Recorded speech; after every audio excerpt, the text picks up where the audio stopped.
America दौरे के दौरान राहुल गांधी के दिए गए बयानों ने देश की राजनीति में मानो भूचाल ला दिया है और बीजेपी लगातार राहुल गांधी पर हमलावर है। इसी कड़ी में हाल ही में केंद्रीय मंत्री शिवराज सिंह चौहान ने राहुल गांधी को सोच समझकर बयान देने की सलाह दी थी। इस पर प्रतिक्रिया देते हुए पूर्व कांग्रेस नेता और कल्कीधाम के पीठाधीश्वर आचार्य प्रमोद कृष्णम ने कहा कि सोच समझकर वो बोलता है जिसके अंदर कोई सोच होगी, वो समझदारी की बात करेगा। राहुल गांधी जी को एक आदत पड़ गई है, गंदी आदत, बुरी आदत, जो नहीं पड़नी चाहिए थी लेकिन पड़ गई। राहुल गांधी जी नेता प्रतिपक्ष हैं और प्रतिपक्ष का नेता भी देश के लिए जवाबदेह होता है और देश के बाहर जाकर देश की छवि खराब करना ये देशद्रोह जैसा अपराध है। कोई देशभक्त ऐसा नहीं कर सकता।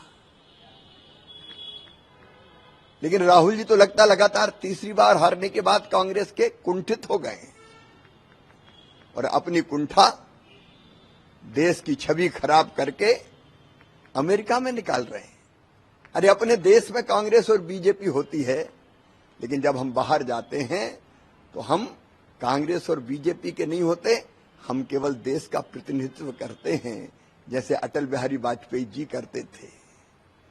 मैं भी जब एक बार अमेरिका गया था तब श्रीमान मनमोहन सिंह जी भारत के प्रधानमंत्री थे और जब मुझसे यह सवाल पूछा गया था कि भारत के प्रधानमंत्री क्या अंडर अचीवर हैं, मैंने कहा वो भारत के प्रधानमंत्री हैं और भारत का प्रधानमंत्री कभी अंडर अचीवर नहीं हो सकता, वो देश के नेता है।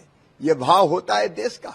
और आप क्या राष्ट्रीय स्वयंसेवक संघ की बात करोगे, संघ ने तो लाखों लाख कार्यकर्ताओं की, ऐसे कार्यकर्ताओं की मालिका तैयार की है जो तन मन और जीवन संपूर्ण देश को समर्पित करते हैं।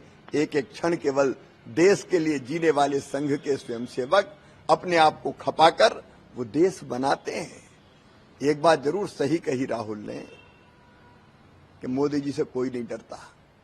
हाँ, मोदी जी से नहीं डरते, लोग नहीं डरते, क्योंकि लोग मोदी जी को प्यार करते हैं। इसलिए तो लगातार तीसरी बार मोदी जी को भारत का प्रधानमंत्री बनाया है। आप तो अपमान कर रहे हो भारत के मजदूरों का, कामगारों का, कारीगरों का। आप कहते हर चीज मेड इन चाइना आ रही है। पहले ये होता था, कई चीजें आती थी बाहर से आयात होके, अभी भी जरूरत पड़ती तो आती, लेकिन कई चीजें भारत स्वदेशी बना रहा है। मोदी जी के नेतृत्व में आत्मनिर्भर भारत का निर्माण हो रहा है और ये मोदी जी का ही नेतृत्व है कि भारत आज दुनिया की 5वीं सबसे बड़ी अर्थव्यवस्था है। जल्दी हम तीसरी सबसे बड़ी अर्थव्यवस्था बन जाएंगे।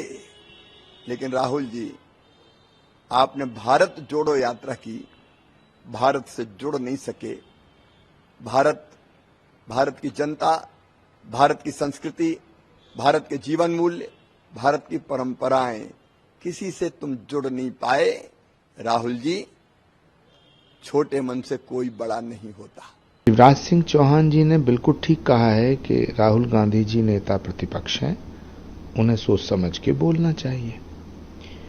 लेकिन मैं शिवराज जी से कहना चाहता हूं कि सोच समझ करके वो बोलता है जिसमें सोच और समझ होती है। जिसमें समझ होगी वो सोच के बोलेगा, जिसमें सोच होगी, जिसकी कोई सोच होगी, वो समझदारी की बात करेगा। अब जिसमें ना सोच है ना समझ, वो कैसे सोच समझ के बोलेगा। राहुल गांधी जी को एक आदत पड़ गई है, गंदी आदत, बुरी आदत, जो नहीं पड़नी चाहिए थी लेकिन पड़ गई है। उनके जो इर्द गिर्द के लोग हैं उन्होंने उनमें वो आदत डाल दी है कि देश के बाहर जाके देश की तौहीन करो, देश की बुराई करो, देश को बेइज्जत करो। दुनिया में कोई ऐसा नेता नहीं है जो घर के बाहर जाकर अपने घर का फजीता करता हो। अकेले राहुल गांधी ऐसे जब विदेश जाते हैं अपने देश की तौहीन करते हैं, अपमान करते हैं।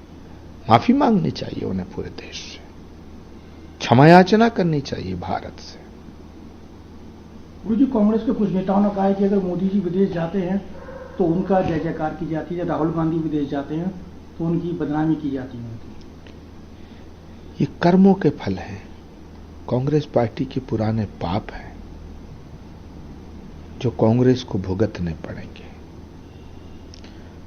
अब उन पापों के फलों के भुगतने का समय आ गया है। मेरा पक्का यकीन है कि राहुल गांधी जी कांग्रेसियों का इलाज कर देंगे, पूरी कांग्रेस का इलाज कर देंगे।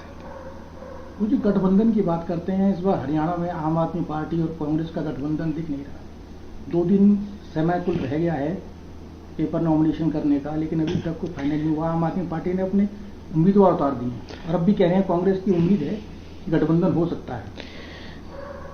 कांग्रेस की हालत पे मुझे दया आती है।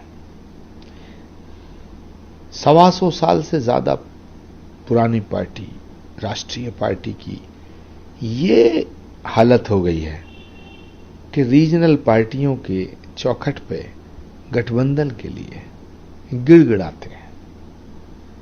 अभी भी किसी कांग्रेस के नेता की यह हिम्मत नहीं है कि वो डंके की चोट पे ये बोल दे कि हम गठबंधन नहीं करेंगे। आम आदमी पार्टी ने अच्छा किया, लेकिन सवाल इस बात का है, समाजवादी पार्टी भी चाहती है कि हरियाणा में कुछ सीटें मिलें। समाजवादी पार्टी को अगर सीट हरियाणा में दी जाती हैं, तब तो 2027 में कांग्रेस पार्टी को उत्तर प्रदेश में गठबंधन की उम्मीद करनी चाहिए। लेकिन अगर समाजवादी पार्टी को, आम आदमी पार्टी को हरियाणा में कांग्रेस सीट नहीं देगी, तो फिर कांग्रेस की हालत दिल्ली में और उत्तर प्रदेश में क्या होगी, ये कहा नहीं जा सकता है। लेकिन अफसोस कि राहुल गांधी जी के नेतृत्व में कांग्रेस आज किस हाल में खड़ी है, जैसे सांप के मुंह में छछूंदर है। ना गठबंधन अंदर को जाता है, ना गठबंधन बाहर को जाता है। ये बेमेल निकाह था जो एक झटके में 3 तलाक बोलने से पहले ही खत्म हो गया। ब्यूरो रिपोर्ट, इंडिया पब्लिक खबर। इसी के साथ इस खबर में अभी के लिए बस इतना ही। देश और दुनिया की बाकी खबरों के लिए सब्सक्राइब करें इंडिया पब्लिक खबर के YouTube चैनल को और बेल आइकन दबाना बिल्कुल ना भूलें।